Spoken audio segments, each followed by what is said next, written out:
Chase back with this 1995 GMC boom truck. I'm currently storing it to save up some extra cash to go to Australia. So let's see what we can get done today, because I'm hoping to finish off this week. So we have to get these screws off. I figured it out.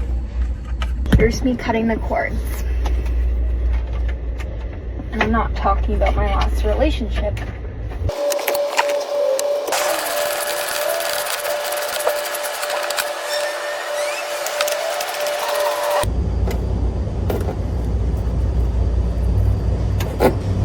Well, we don't have to undo that one.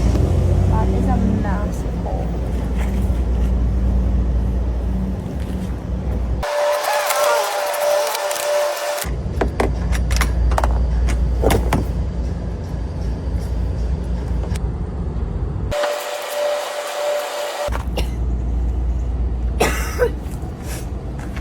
This stuff is deadly.